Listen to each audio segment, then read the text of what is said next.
Assalamualaikum warahmatullahi wabarakatuh. Jadi ada hubungan antara kesadaran sejarah dan museum. Nah, sebagai contohnya adalah Amerika Serikat. Jadi Amerika Serikat sebagai negara dan bangsa yang muda, jadi setelah kemerdekaan pada abad ke-18, ya, mereka dengan kesadaran sejarah membentuk himpunan-himpunan sejarah atau yang disebut sebagai historical societies. Nah, kesadaran sejarah ini membantu usaha pelestarian bangunan-bangunan sejarah dan juga sangat memperhatikan perawatan, jadi pelestarian, kemudian juga perawatan dan pemanfaatan benda-benda bersejarah. Nah, jadi kemudian ini dihimpun di dalam sebuah museum.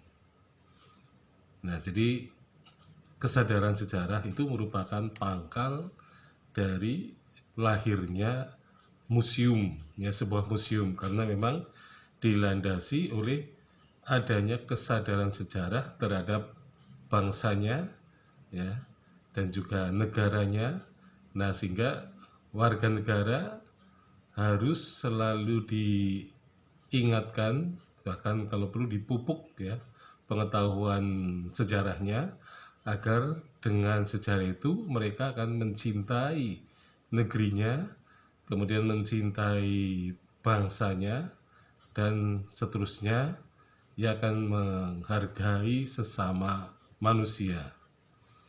Nah, jadi perhimpunan sejarah-sejarah ini ada kelompok-kelompok, ya, atau himpunan manusia yang mengurusi kesejarahan.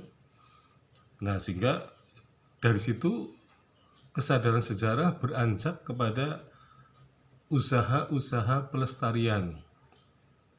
Karena bagaimanapun juga, ya, bangunan-bangunan bersejarah kalau dibiarkan begitu saja, tentu semakin lama akan semakin menurun, ya, kualitasnya. Artinya semakin lama bangunan-bangunan itu terlantar, maka kemudian yang terjadi adalah dimulai adanya kerusakan-kerusakan. Jadi kerusakan bangunan bersejarah sering terjadi manakala benda-benda atau bangunan justru tidak dimanfaatkan secara aktif, gitu ya. Jadi pelestarian ini memang lebih mengarah kepada pasif, ya. Jadi orang yang melestarikan hanya seolah-olah hanya menjaga, itu ya. Tetapi menjaga dengan memanfaatkan, ya, benda-benda dan bangunan itu, maka benda-benda dan bangunan itu akan terpelihara, ya, secara langsung, ya. Jadi antara pelestarian kemudian juga perawatan ini sangat terkait juga dengan pemanfaatan. Jadi kalau benda sudah dimanfaatkan, otomatis akan dirawat dan kemudian juga akan lestari, ya. Jadi pada intinya itu. Jadi proses pelestarian itu memang harus dimulai dengan pemanfaatan. Jadi kita lihat bahwa benda-benda yang tidak pernah dimanfaatkan itu akan usang, akan sedikit demi sedikit menurun, ya, terutama menurun kualitasnya karena tidak pernah mendapat perhatian. Maka dengan dimanfaatkan, orang akan memelihara, ya, atau akan merawat benda dan bangunan, dan kemudian juga akan secara umum akan melestarikan benda-benda atau bangunan-bangunan yang berkaitan dengan sejarah.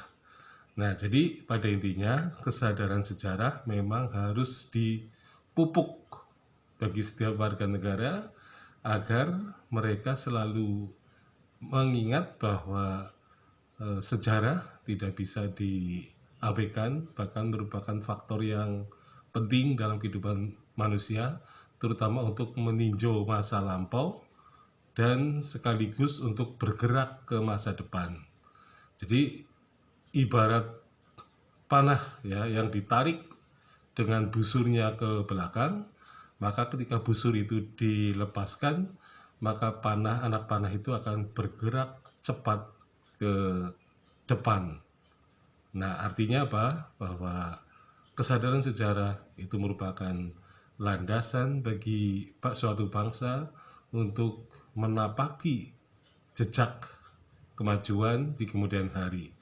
Semuanya berpangkal dari kesadaran sejarah. Sekian, Assalamualaikum warahmatullahi wabarakatuh.